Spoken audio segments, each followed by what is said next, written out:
sistema respiratorio, vamos a hablar un poco de mecánica ventilatoria. Ya para la siguiente clase vamos a estar hablando del intercambio gaseoso, transporte de gases y la regulación de la respiración. ¿Sí? Vamos a ver solamente esta primera parte. Y ustedes aquí van a comprender cómo es que los mecanismos ventilatorios, ¿sí?, van a permitir que se pueda dar ese transporte de los gases y que se pueda realizar ese intercambio gaseoso a nivel, primero, alveolar y luego tisular, es decir, a nivel de los tejidos, de los órganos y de los sistemas, ¿sí?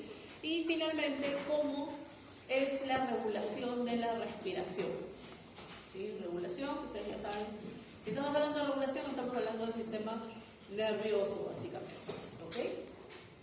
Este es el contenido de lo que vamos a ver hoy día, ¿no? De mecánica ventilatoria, posiblemente lleguemos a volúmenes y capacidades pulmonares, pero ya la parte de intercambio gaseoso la vemos la próxima semana. Y bueno, este sistema es muy importante porque obviamente ustedes saben que es el que se va a encargar de que podamos captar el oxígeno, ¿sí? El oxígeno que llegue hasta los pulmones, de los pulmones vaya al corazón y del corazón mediante la sangre pueda ser bombeado hasta llegar a todos los órganos y sistemas. Este oxígeno es un combustible, es necesario para que las células puedan realizar mucho del trabajo que tienen que hacer en sus funciones, ¿sí? Y definitivamente este punto de aquí de abajo es importantísimo, ¿no? Que la respiración es una función vital, porque si un animal no respira, directamente se muere, ¿sí? Son pocos los minutos en que un paciente puede aguantar sin respirar, ¿no? Normalmente, en el caso de los mamíferos, 3 minutos, pasado un poquito más de 3 minutos, se acabó la vida, porque el oxígeno no está llegando al encéfalo, no está llegando a los sistemas, no se está bombeando de buena manera, porque lógicamente en poquitos minutos ese animal puede fallecer. Por eso es tan importante la mecánica ventilatoria asistida, que es la que ustedes van a ver. Por ejemplo, en realidad no sé en qué curso lo van a ver, pero tal vez en semiología, tal vez por ahí, o algún curso de clínica, donde les van a enseñar, ¿no?, cómo si tienen un paciente en un estado crítico que no está recibiendo oxígeno, que no está respirando por su propio medio, ustedes tienen que involucrarse para poder salvarle la vida a ese paciente, ¿no? Dándole respiración asistida por medio de mecánica ventilatoria con aparatos, puede ser directamente con el ambú. ¿Saben lo que es el ambú? ¿Han visto cuando le colocan la mascarilla a veces a las personas, bueno, en nuestro caso a los animales, y hay alguien que está apretando como una pelotita? Ese es el ambú, ¿sí? Ese es el nombre que tiene. Entonces, de manera mecánica, presionando el ambú, ustedes van a llevarle un poco de oxígeno a esos pulmones y van a tratar de revivir. Y ya en ocasiones se puede hacer incluso respiración, en realidad boca-nariz, ¿sí? Es algo que tal vez no se ve mucho, tal vez algún profesor se las pueda exigir. En mi caso, me acuerdo bien en mi examen de técnico operatorio en la universidad, me tocaba ser anestesista, entonces tenía que estar pendiente de la respiración. Y la doctora me dijo, si no salvas a tu paciente porque ya está dejando de respirar, o sea, jalas. Y ya estaba terminando, ¿no? Entonces, respiración directa a la nariz, pero colocando una gasa, obvio. Ustedes van a aprender todas esas técnicas para poder salvar a los pacientes. Y esa es la realidad que muchas veces tenemos que hacer, ¿no? Siempre con los cuidados necesarios. Y por supuesto, hacer el examen final. Muy bien. Entonces, aquí podemos ver que la respiración es un proceso fisiológico vital y que va a ser diferente de acuerdo a las especies, ¿no? En el caso de los peces sabemos que la respiración se va a dar a través de las branquias. Hay que recordar un poco que el oxígeno a nivel del agua es menos denso que el que encontramos en el aire, ¿sí? Entonces, para facilitar esa captación de oxígeno, lo que hace es que el agua pasa a través de la boca, como vemos aquí, y luego a través de las branquias mediante unas estructuras que también ustedes recuerdan en morfología, que son lamelas. No sé si recuerdan, ¿no? Son las lamelas, que son como unas fibras que se encuentran en las branquias. Y recordando un poco lo que hablamos en circulatorio, acuérdense que va en sentido de contracorriente. Pasa el agua en un sentido, pero la circulación va en sentido opuesto, en sentido contrario. ¿Para qué? Para poder justamente captar ese oxígeno, ¿sí? Ahora, en el caso de las aves, sabemos que tienen una respiración pulmonar. Algo muy importante es que las aves no tienen diafragma, ¿sí? No tienen diafragma, pero sí tienen lo que se conoce como los sacos aéreos o las bolsas aéreas, ¿no? Que permite que haya una circulación unidireccional del oxígeno del aire hacia los pulmones, lo cual les permite mantener esa oxigenación, por ejemplo, en el momento del vuelo. ¿Okay? Y en el caso de los mamíferos, que es lo que nosotros vamos a ver más aquí en fisiología, es básicamente la presencia de alveolos, ¿sí? Alveolos a nivel de los pulmones que van a estar rodeados por los capilares alveolares o pulmonares, en los cuales se va a realizar ese intercambio gaseoso, ¿no? Podemos ver una amplia red de capilares que están rodeando o que están bordeando a los alveolos, estos pequeños saquitos, ¿sí? Que son contenedores de aire, ¿no? Es donde se va a realizar ese intercambio gaseoso. ¿Okay? Ahora, para que se pueda dar la respiración necesitamos la ayuda de los músculos respiratorios. ¿Cuáles son los músculos respiratorios?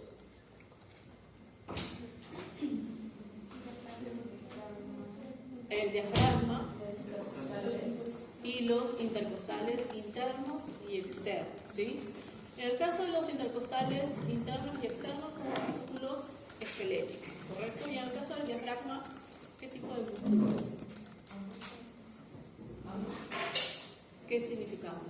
Es que es involuntario, porque la respiración suele ser involuntaria, pero también puedo decidir si respiro más, menos.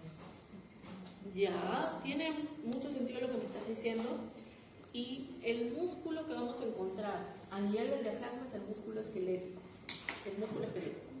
¿Qué es lo que permite que la respiración pueda ser consciente? Es lo que tú estás diciendo. Entonces, la respiración puede ser inconsciente o consciente. Es consciente cuando utilizamos el diafragma, porque el músculo esquelético, acuérdense que responde a la voluntad, que lo hemos visto en clases anteriores. Entonces, si uno quiere, por ejemplo, no sé, sumergirse en el agua, tiene que aguantar la respiración, uno simplemente ordena, porque es lo que desea en ese momento, y se sumerge. Sí, exacto. Y en el caso inconsciente, también lo es porque ustedes están sentados, ni siquiera están pensando que están respirando, ¿sí? Están sentados, concentrados, escuchando, escribiendo.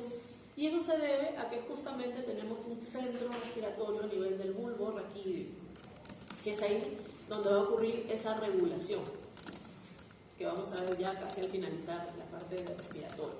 Entonces, la respiración tiene un componente consciente y otro inconsciente, porque podemos manejar de alguna manera la respiración, ¿sí?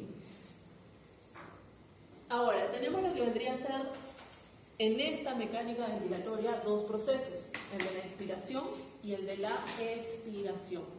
Y están involucrados estos músculos de la respiración de los cuales hemos estado hablando. En el caso de la inspiración sabemos qué significa captar el oxígeno, porque estamos llevando el aire, el oxígeno, hacia los alveolos, hacia los pulmones. Y la expiración sería la expulsión del aire y del CO2. CO2 que se forma, ustedes ya saben, por el metabolismo, por el trabajo que realizan las células en general. Ahora, si tenemos,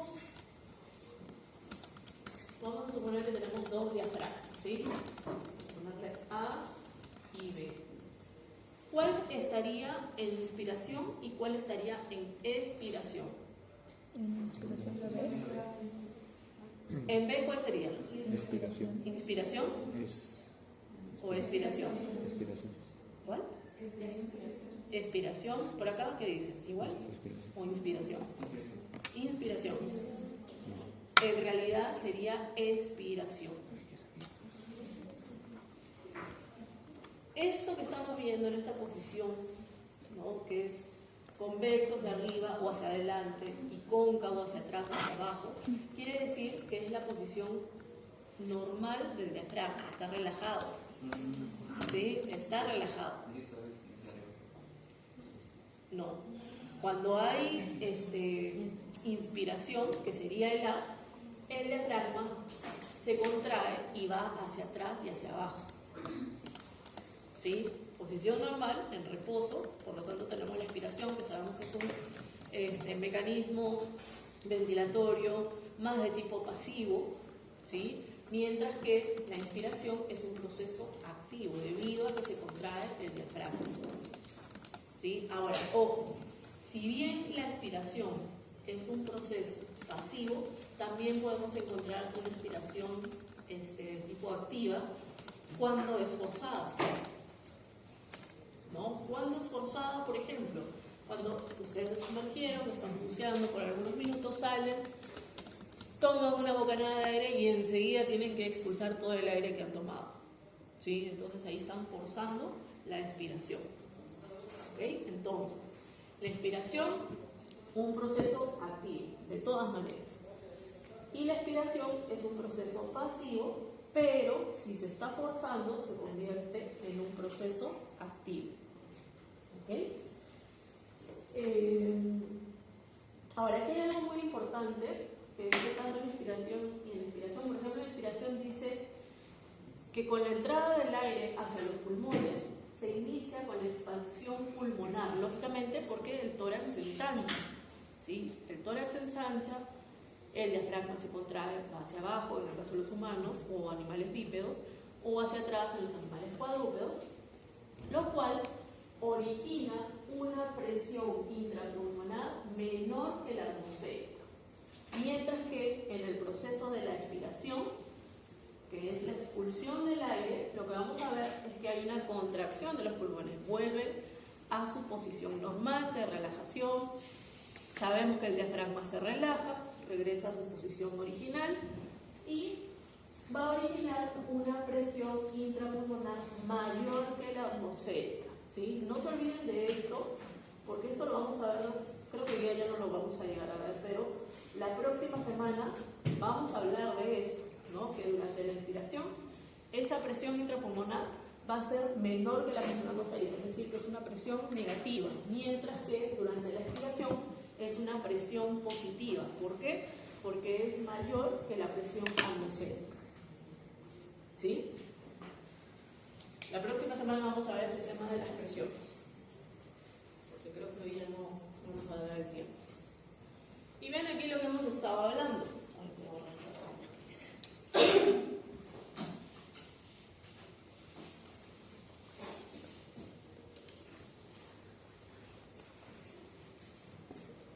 En el caso de lo que vendría a ser la inspiración, vean cómo el diafragma se contrae y va hacia abajo.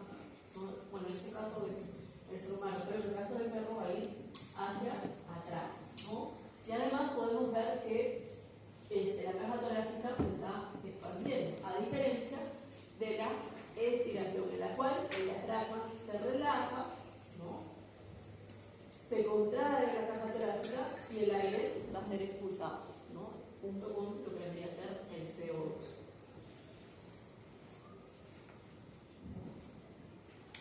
Y tenemos aquí un parámetro fisiológico muy importante que debemos de considerar cuando estamos evaluando, cuando estamos examinando a un paciente, y es la frecuencia respiratoria.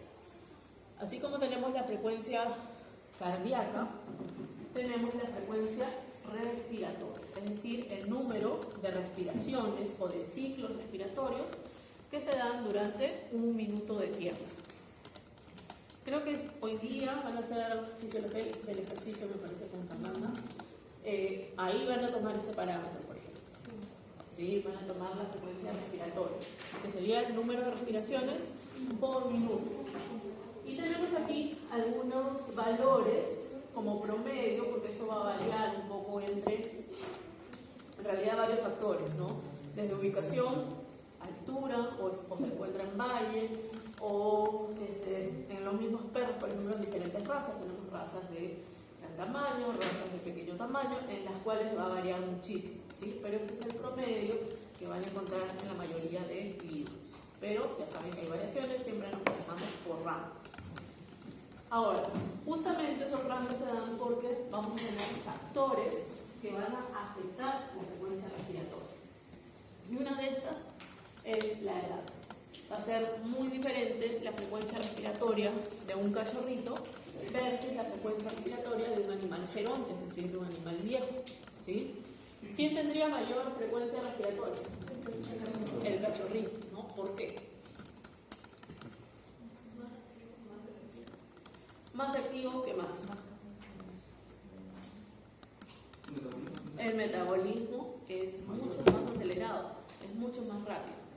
Entonces, como tiene mayor demanda de energía, necesitas mayor oxigenación, por lo tanto su frecuencia respiratoria aumenta, ¿sí? A diferencia ya de un animal geronte. Por eso también su frecuencia cardíaca aumenta. Tiene una frecuencia cardíaca también algo más elevada que... Sí, está relacionado. Tiene que ver mucho ahí el metabolismo. El tamaño también es muy diferente la frecuencia respiratoria de un chihuahua versus la de un gran danés. Muy diferente, ¿no? ¿Quién va a tener mayor frecuencia respiratoria? El chihuahua, ¿no? ¿Por qué?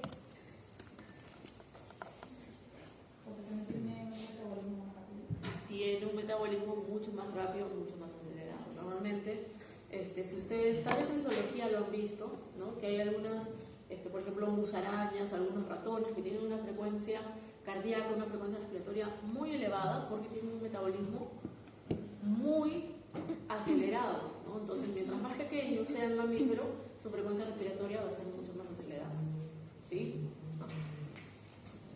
Temperatura ambiental también es un factor que va a estar afectando, porque va a ser muy diferente la frecuencia respiratoria, no sé, de un perrito que tiene que caminar 10 cuadras hasta el parque donde siempre va, en una temperatura de 40 grados versus una temperatura de 15 grados, ¿no?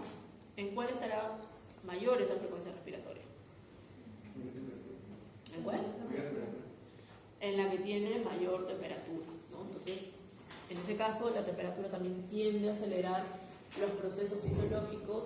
Tengan en cuenta que la temperatura también es un factor estresor, ¿no? El cual hace que hayan respuestas fisiológicas y una de estas es que aumente la frecuencia respiratoria. Posiblemente también la frecuencia cardíaca también va a estar elevada, ¿sí?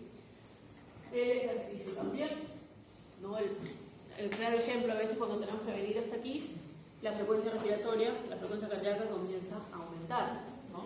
Eso es normal. La gestación también es muy diferente.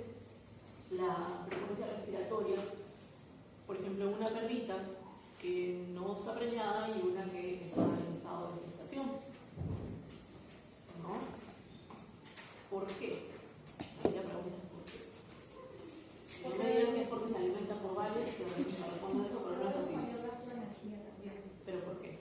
O sea, ¿qué es lo que genera que aumente su frecuencia respiratoria? También que al estar peinada va a haber menos espacio. Efectivamente, entonces usted tiene a los fetos en su interior que están ocupando un espacio, están presionando las vísceras hacia adelante y hacia arriba, por lo tanto comienzan a estimular, a presionar al diafragma. Entonces, si comienza a contraer ese diafragma, se estimula la respiración, ¿sí? Y pueden tener más rápido. Sí, claro, aumenta la frecuencia respiratoria, sí, de todas maneras.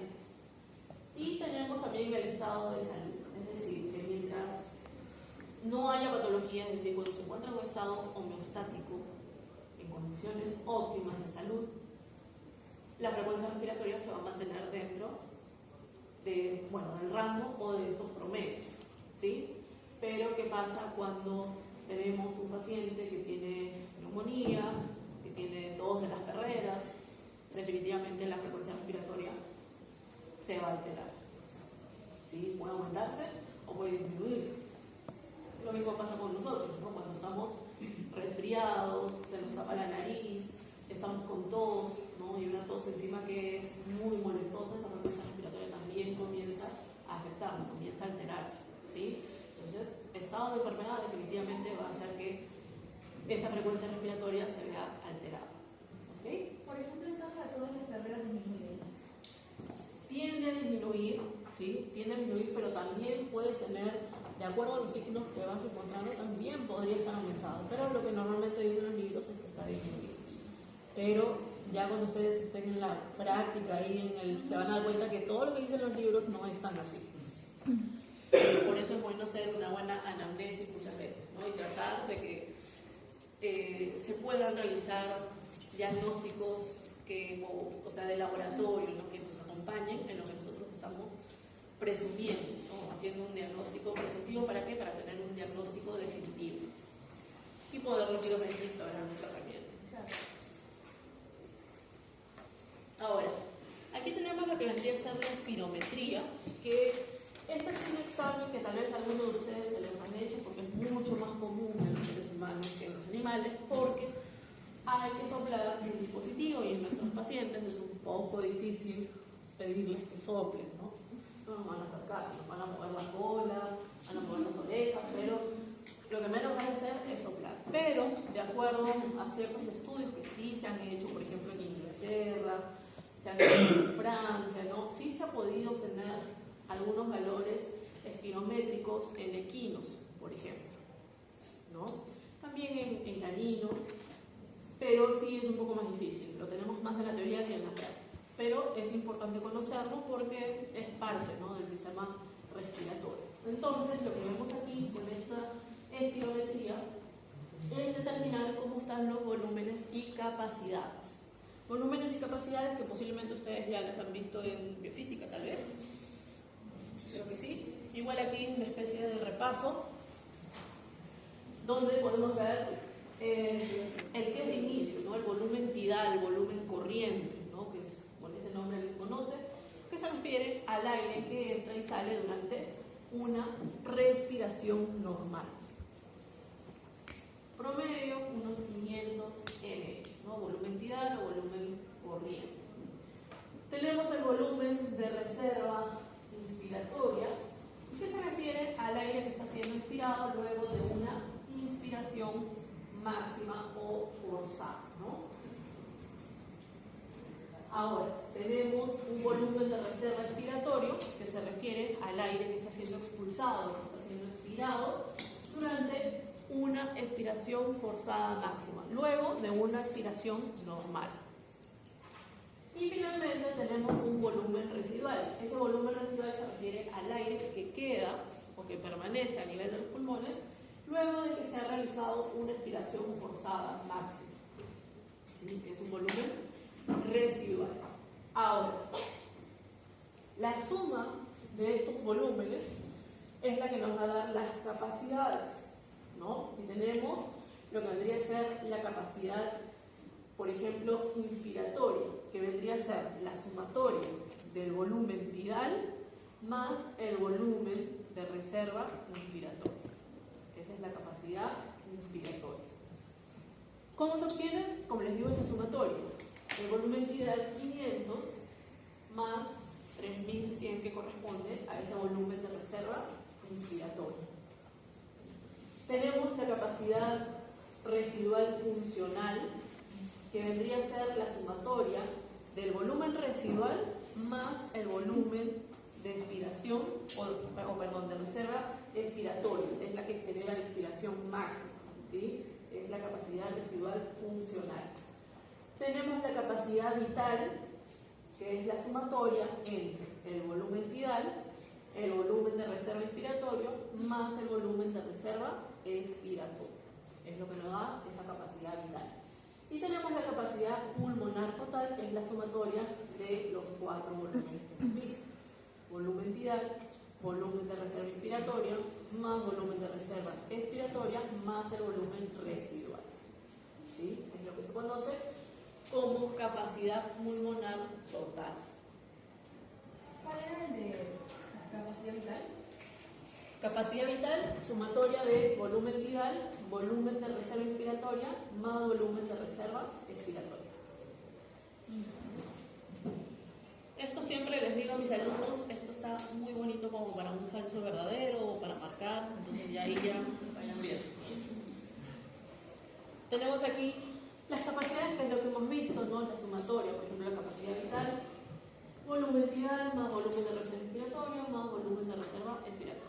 Ya lo tiene. Es lo mismo que hemos visto anteriormente.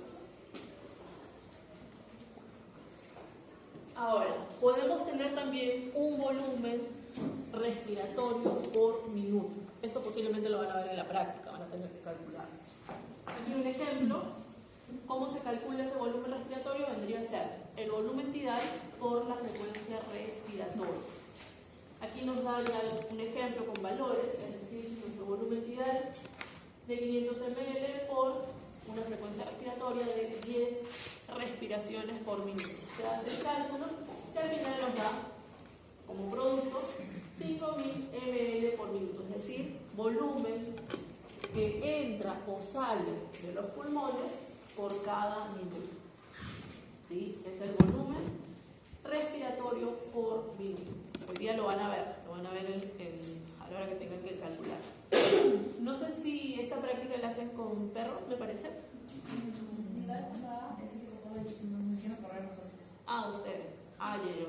Entonces también creo que si no han traído perdidos, entonces significa que ustedes van a tener que correr. Sí, ustedes van a tener que calcular. Yo no dormía. ¿Cómo vamos a caer? Tenemos el volumen del espacio muerto y el volumen de ventilación alveolar, ¿no? Aquí les he colocado una pequeña leyenda para que se acuerden, ¿sí? Importante, que el espacio muerto anatómico es diferente al espacio muerto fisiológico, ¿sí? El espacio muerto anatómico vendría a ser el aire inhalado que no llega a los alveolos, ¿sí? Que queda hasta los bronquiolos. Eso es lo que corresponde al espacio muerto anatómico. Y el espacio muerto fisiológico es parte de ese volumen tidal, ¿no? O volumen corriente que llega a los alveolos pero no participa en el intercambio gaseoso. ¿Sí? Entonces diferenciamos uno de otro. Y aquí podemos hallar ese volumen del espacio muerto, ¿no? Ven aquí, ese volumen de ventilación alveolar vendría a ser el volumen tidal menos el volumen del espacio muerto. En la siguiente tenemos el cálculo. Vean aquí. Volumen de ventilación alveolar, volumen tidal menos volumen del espacio muerto, como les había dicho.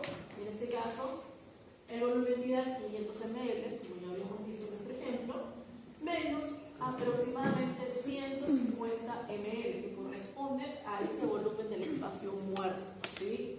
Lo cual nos da por diferencia 350 ml, es decir, 350 ml de aire que entran a los alveolos durante cada inspiración.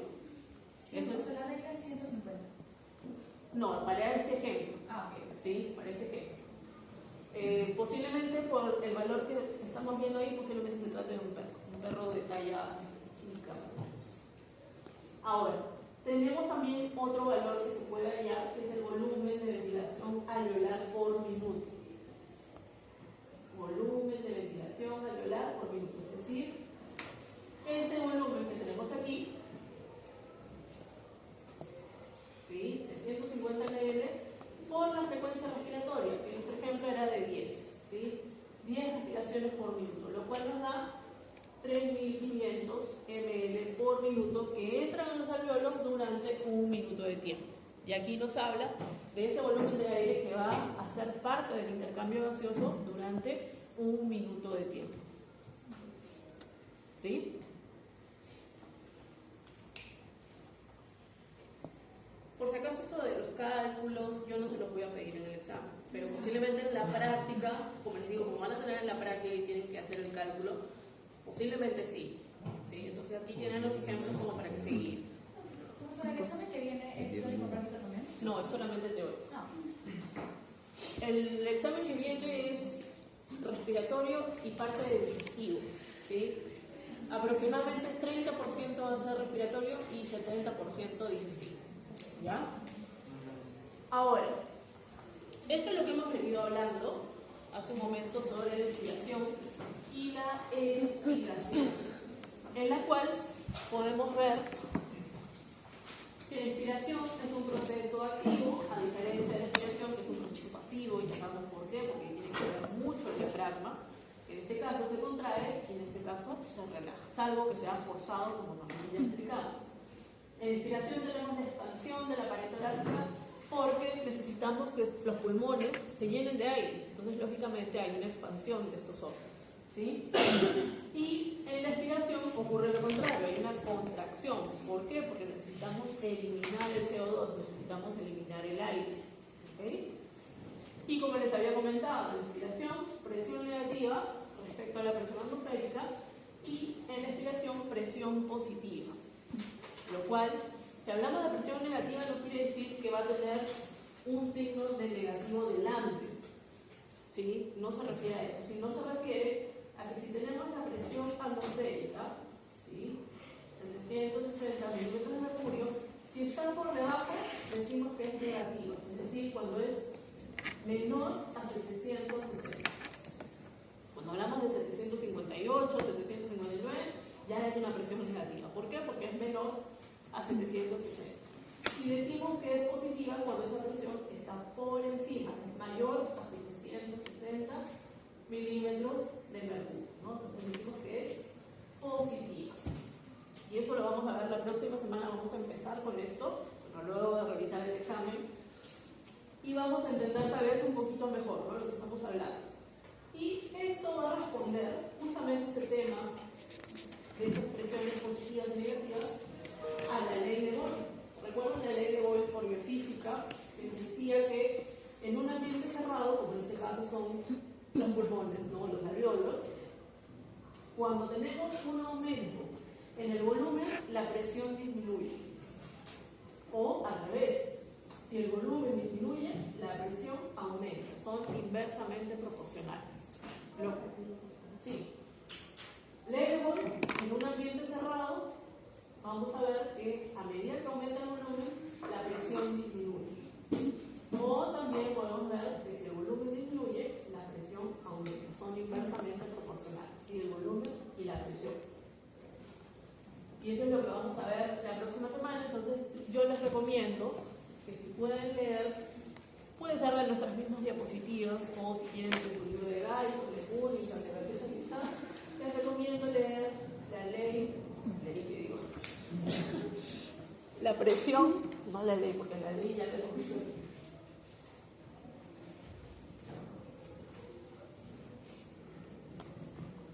Presión intratorácica,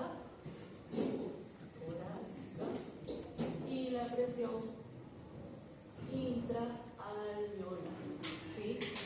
Esto es lo que vamos a ver la próxima semana, es con lo que vamos a empezar. Les recomiendo que le den una leída para no estar tan, digamos, perdidos, ¿no?, a la hora que voy a explicar, de acuerdo a lo que estamos viendo de la presión atmosférica, ¿sí? ¿Alguna pregunta hasta aquí? ¿Ninguna? ¿Qué hora es? Vamos a quedarnos aquí, ¿sí? Y ya, esto justamente con lo que vamos a empezar la próxima semana, ¿ya?